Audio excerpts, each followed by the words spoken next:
If you treat Bitcoin like gold during a real financial collapse, you're likely to lose money, even if you're right about Bitcoin long term. That's not a controversial opinion. It's how financial systems actually behave under stress. The most dangerous mistake investors make before a collapse isn't choosing the wrong asset. It's expecting one asset to do everything, protect capital, stay liquid, and capture upside, all at the same time. That's why the gold versus Bitcoin debate is fundamentally backwards. And if you're asking which one will win when the system breaks, you're already asking the wrong question. Let me explain what that question should be instead. Here's the uncomfortable truth nobody wants to hear. That question is exactly backwards. And if you're asking it, you're already setting yourself up to lose everything when the system actually breaks.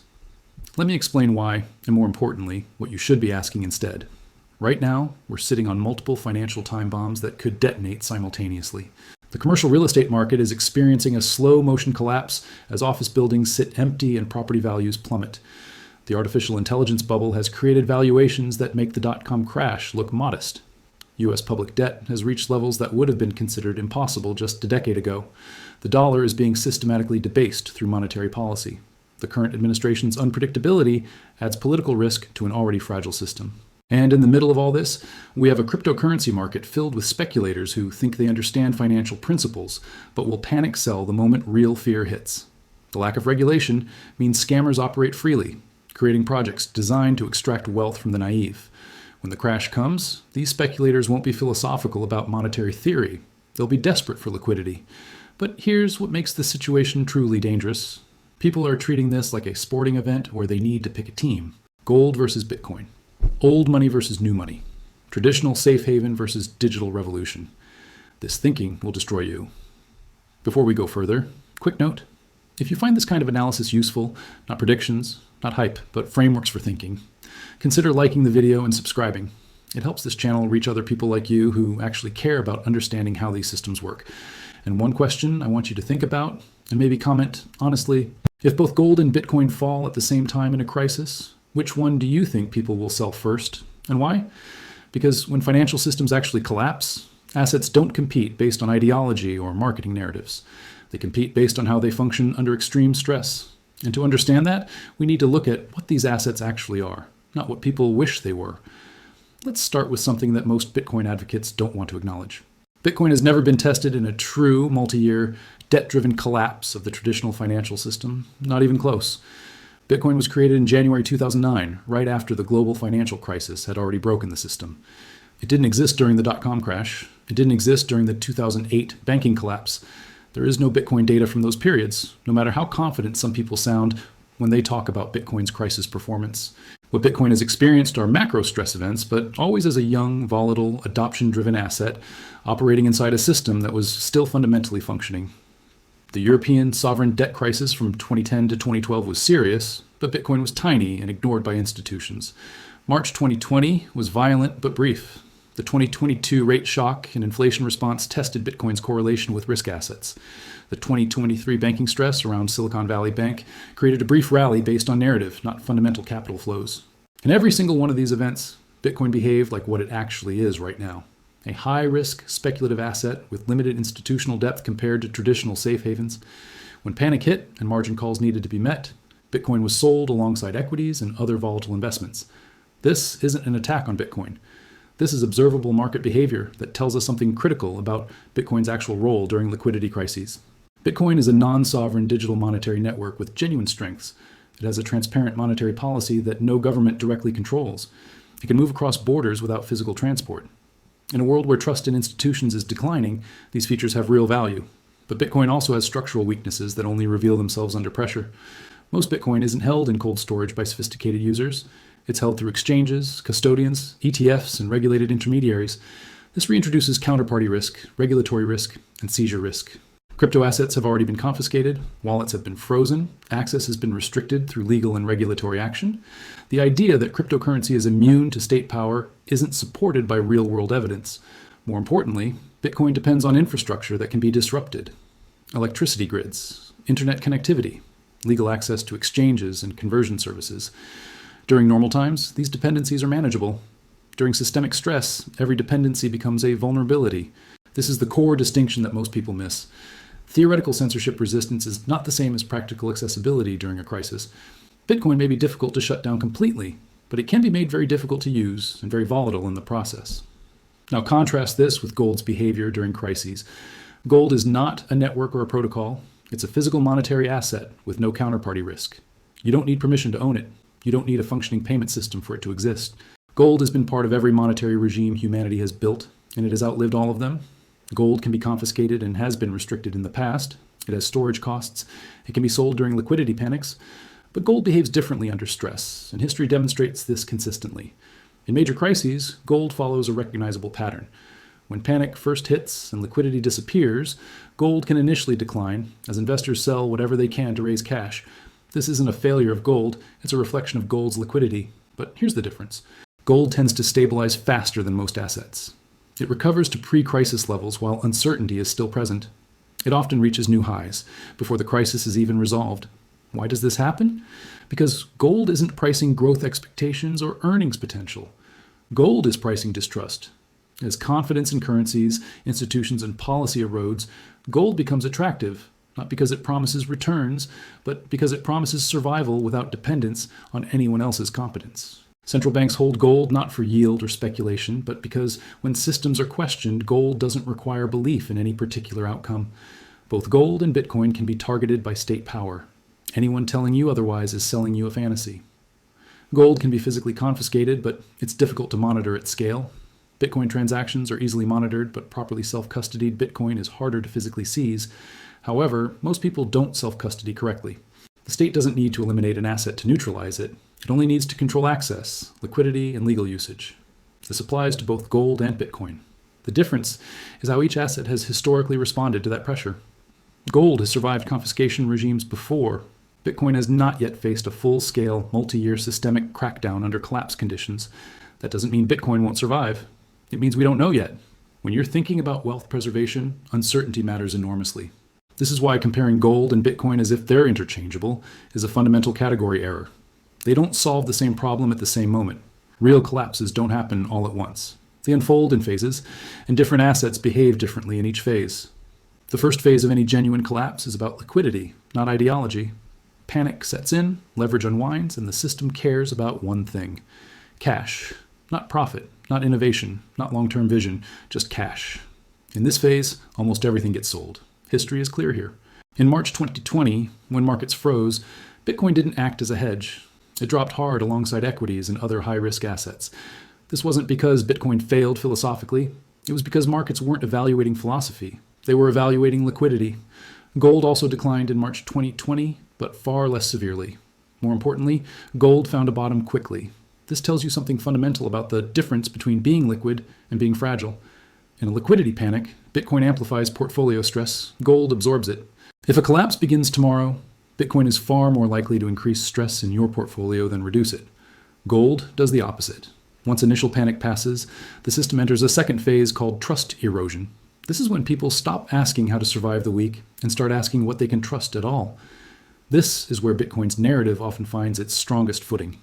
Distrust in banks, governments, and fiat currencies feeds directly into Bitcoin's value proposition. This is why Bitcoin can rally violently after initial crashes. But narratives don't override structure. Even during trust erosion phases, Bitcoin remains volatile. It can move up fast, but reverse just as quickly because it's still priced by marginal buyers and sellers who are often speculative, leveraged, or momentum-driven. Gold behaves very differently here. Gold doesn't need a narrative about the future. It doesn't need belief in a new system. It benefits simply from the absence of trust in existing systems. As bonds become questionable, as cash loses purchasing power, as equities remain volatile, gold quietly attracts capital that wants to wait without making a specific bet. This is why gold often recovers to pre-crisis levels, while the crisis is still unresolved. It doesn't require optimism. It requires uncertainty. The third phase is policy response and regime shift. Governments intervene, central banks improvise, rules change, liquidity gets injected, withdrawn, and redirected.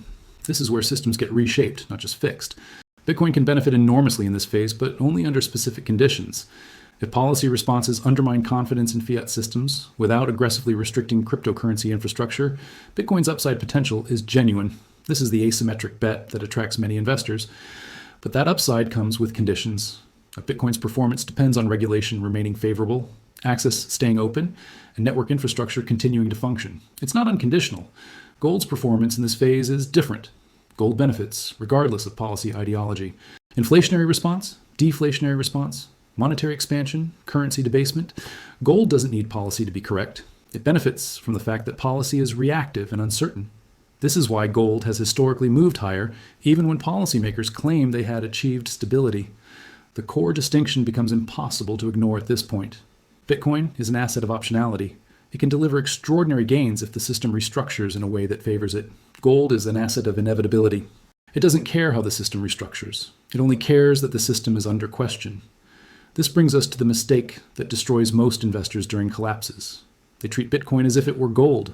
They expect it to protect capital in the first phase. It doesn't. They expect it to remain stable during panic. It won't. They expect it to behave like insurance. It can't. Bitcoin is not insurance. Bitcoin is a leveraged bet on a specific type of future regime. Gold is not a growth asset. It's not meant to outperform everything. It's meant to preserve your ability to participate in whatever comes next. This is why asking which one is better is the wrong framework entirely. The correct question is this: which one do you need first?